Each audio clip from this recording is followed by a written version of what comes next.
안녕하세요. 정원에 부는 바람입니다. 오늘은 저의 정원의 아름다운 꽃들을 보면서 저한테 굉장히 인상적인 책을 소개해드리겠습니다. 위대한 생각의 힘이라는 책인데, 자신의 생각이 자기 자신의 운명을 결정한다. 이 제목이 굉장히 매력적이었어요. 원예 출판사에서 나왔습니다. 지은이는 제임스 엔젤이고 20세기 문학계의 베스트셀러 작가입니다. 1864년 영국 태생입니다. 아버지의 파산과 죽음으로 어릴 때부터 가장 노릇을 해야 했습니다. 영국 해안의 마을에서 아주 사색적인 삶을 살게 되면서 그는 정신적으로 이렇게 원숙한 단계에 이른 것 같습니다. 사람의 인격은 마음에 품고 있는 생각을 담게 됩니다. 이 말은 그 사람의 조건과 상향을 함께 포함하며 그 사람은 그 사람의 생각이며 인격이며 또한 그 자신이라고 합니다. 행동마저 생각에서 비롯된다. 인간은 자신이 자연의 섭리로 성장합니다. 우리가 우연히 창조된 게 아니고 하나님은 우리를 당신의 성품으로 만드셨잖아요. 그래서 우리가 물질 세계처럼 원인과 결과가 생각의 뿌리로부터 결정이 된다고 그래요.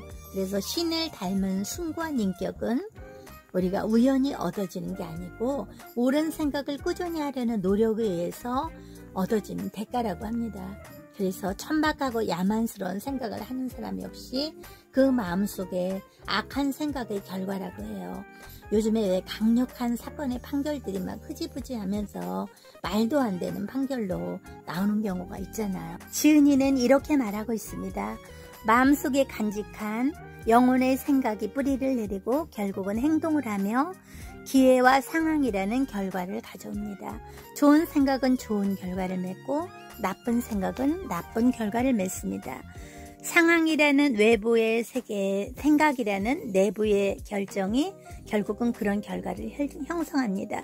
그것은 개인이 선을 만드는 요소가 되며 고난과 축복에서 교훈을 얻으며 타락하거나 감옥에 가는 것은 운명의 장난이 아니며 결국은 감추어졌던 욕망의 결과입니다. 비열한 생각과 천박한 욕망이 그런 결과를 나타냅니다. 깨끗한 마음을 가진 사람이 외부의 충돌에 이끌려서 우발적인 범죄를 저지르는 경우는 없습니다.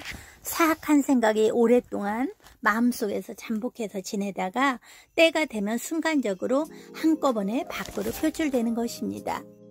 요즘에 단일륜적인 굉장한 큰 사건들이 많이 나와요. 그런데 이 강력 사건들이 판결이 흐지부지 되면서 말도 안 되는 약한 그런 재판의 결과가 나올 때가 있습니다. 그럴 때마다 판사는 뭐 초범이고 어쩌다 실수처럼 이렇게 포장이 되죠. 그래서 그렇게 말도 안 되는 죄를 져서 누군가는 견딜 수 없는 고통을 받는데 이 가해자는 그 자기가 죄를 끼쳤던 당사자에게 사과를 하는 게 아니고 막 죄와 용서를 구한다, 사과를 한다 하면서 그거 아무 상관없는 재판관한테 그런 얘기를 한단 말이에요. 그러면은 재판관은 그걸 보고 반성의 여지가 있다, 잘못을 뉘우치고 있다 그러면서 결국은 죄를 감형을 받는 그런 방법으로 그걸 이용하고 있단 말이에요. 그걸 볼 때마다 저는 판사가 이 구절을 꼭 보았으면 하는 마음이 간절하게 들더라고요. 사람은 성공하거나 파멸시키는 것은 그 자신이며 우울하고 무기력하고 불화 같은 무기를 만드는 것 또한 그 자신을 파멸시키는 것도 그 자신이라고 합니다. 또 활력과 평화가 넘치는 천국과 같은 집을 지을 수 있는 도구가 자기 자신의 마음에서 만들어진다는 거죠. 올바른 생각을 선택하여서 진실로 행함으로써 인간은 성인과 같은 경건한 생활을 할 수가 있고 반대로 생각을 함부로 하거나 악용을 하여서 짐승 같은 삶을 선택할 수도 있다고 합니다.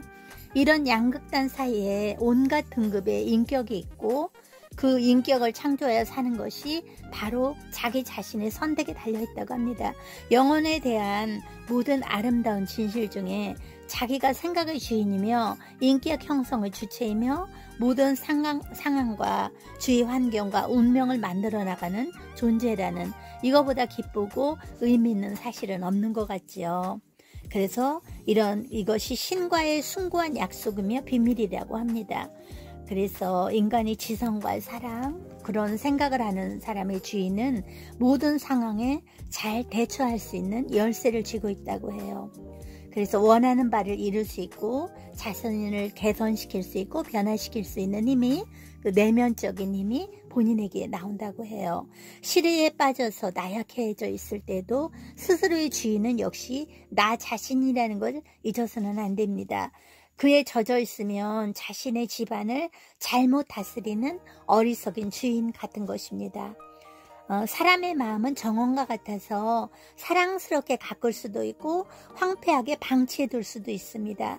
그러나 그 싹이 돋아난다는 거죠.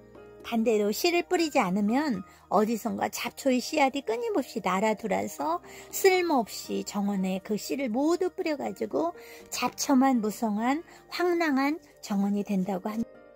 정원사가 수시로 잡초를 뽑고 꽃을 심고 자신이 원하는 나무를 심듯이 마음속의 정원을 가꾸어야 합니다.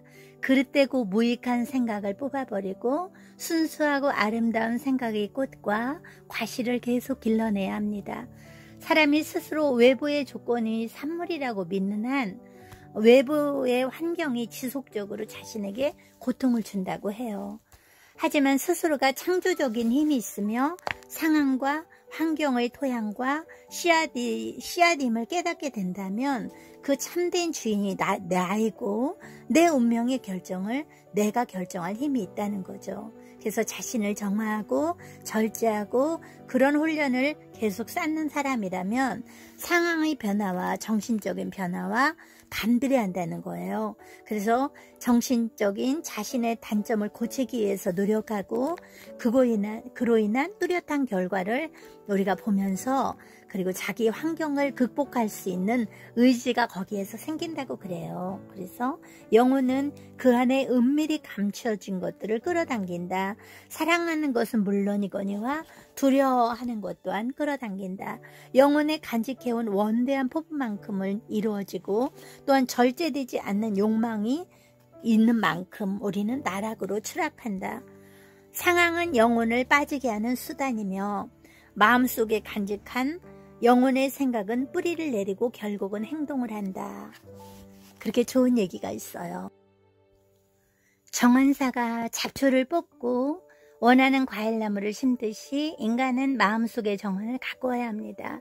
그릇되고 무익한 생각을 뽑아버리고 순수하고 아름다운 생각의 꽃과 과실을 계속 길러내야 됩니다.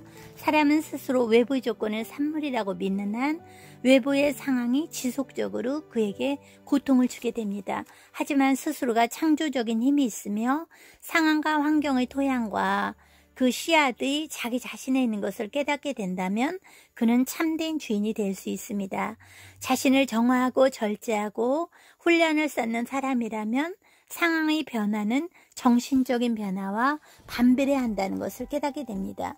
정신적인 자신의 단점을 고치기 위해서 꾸준하게 노력한 결과를 보았다면 상황도 분명 극복할 투지가 생기는 것입니다. 영혼은 그 안에 은밀히 감추어진 것을 끌어당깁니다. 사랑하는 것은 물론 두려워하는 것도 끌어당깁니다. 영혼이 간직해온 원대한 포부만큼 이루고 절대되지 않은 욕망의 나락만큼 추락합니다.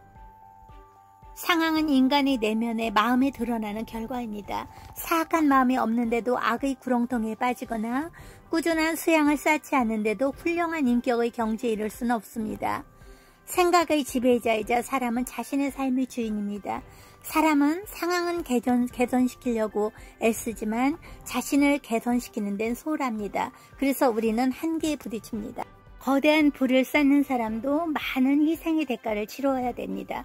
비참한 삶을 살면서 게으르며 고용주가 월급을 낮게 주어서 속여도 괜찮다고 생각하는 사람은 진정한 부를 이루는 기분의 원칙에 어긋납니다.